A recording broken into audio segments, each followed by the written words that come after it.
desfila, e O vento amigo desfila, e neste ritmo brasileiro.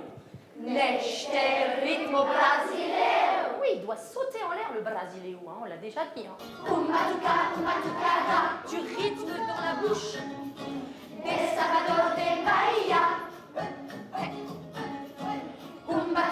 Batucada, Allez, Paul. bella escola de Maria. Troisième fois. O vento amigo desfila, neste ritmo brasileiro. Allez. Il vento canivete intensa, a batucada dá pra chegar.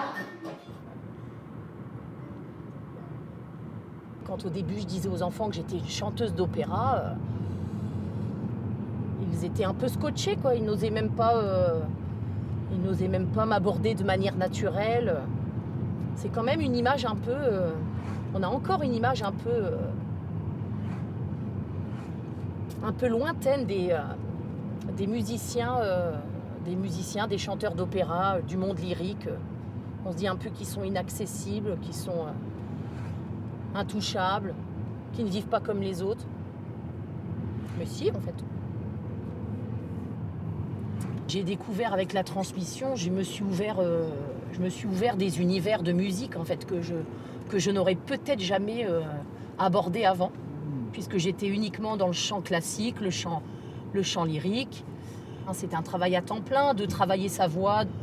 On ne pense qu'à sa voix, tandis que dans la transmission, on est obligé quand même de penser aux autres, de trouver des moyens, de donner d'autres ouvertures aux gens, de trouver d'autres portes pour permettre aux gens d'atteindre la musique, parce que c'est pas forcément évident pour tout le monde.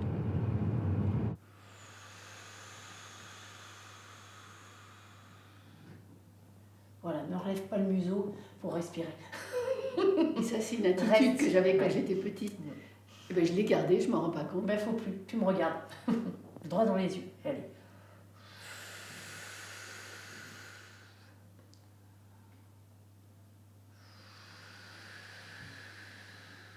Bien. On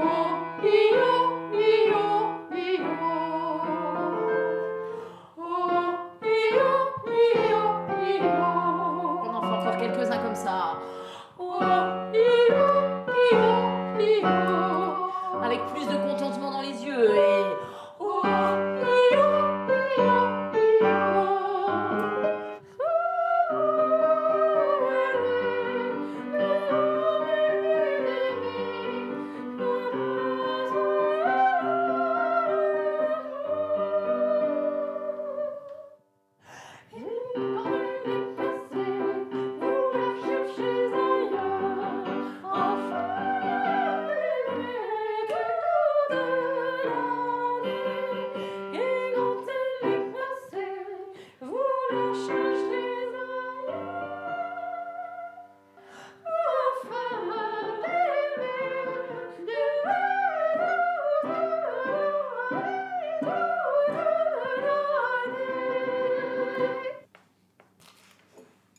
Mes parents, un jour, m'ont dit on a envie de chanter en chorale. J'avais 11 ans. On a envie de chanter en chorale, ça se passe le mercredi soir, donc tu vas venir avec nous, parce qu'on ne veut pas te laisser seule à la maison. Mais ça fait trop longtemps qu'on a envie de chanter en chorale, surtout qu'apparemment ils font du répertoire classique, donc on aimerait bien. Éventuellement, ça peut peut-être te plaire aussi. Je lui dis oui, de toute façon, ça me... Je voulais pas me séparer de mes parents, donc je les suivais. Donc la première année, je chantais, je faisais un petit bout des répétitions de chorale, et puis je finissais la séance sur une chaise, dans un coin, commençais à faire ma nuit, quoi. Et puis rapidement, j'ai fait les séances en entier, parce que j'adorais ça, en fait. C'était trop chouette.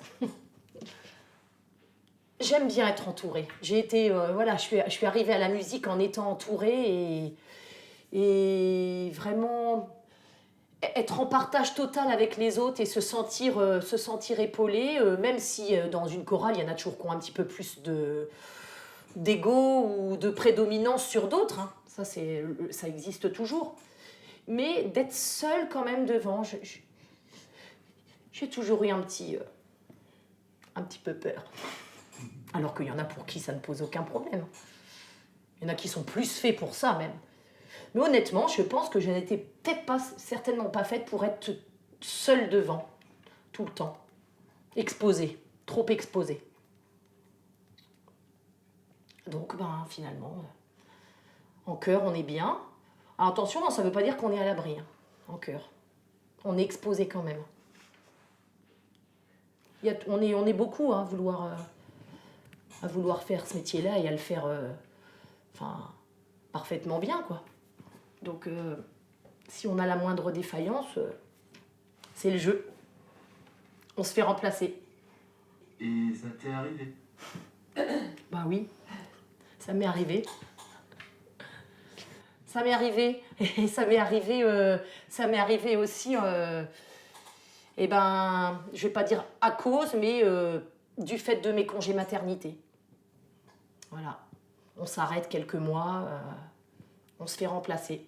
Et c'est là où je vous disais que le fait d'habiter loin fait que ça n'a pas facilité les choses pour le retour après, parce que, entre-temps, il y a quelqu'un de plus jeune, de plus disponible sur place, hein, puisque fallait, à cette époque-là, j'étais partie répéter en permanence sur Paris, je prenais le train tout le temps.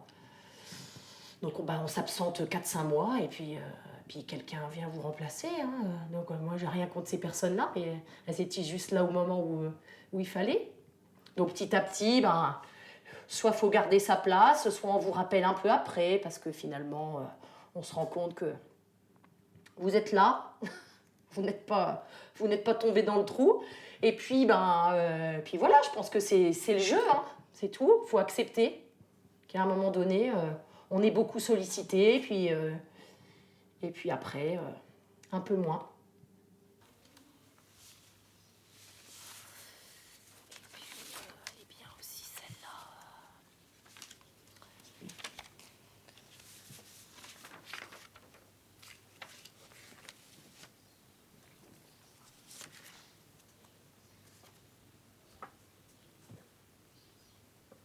Mais celle-là, moi, c'est toujours celle que je montre à mes enfants. Pour leur dire qu'il ne faut jamais lâcher ses rêves. Ce serait l'idéal, c'est de toujours faire ce qu'on a envie de faire, ce qui nous tient le plus à cœur.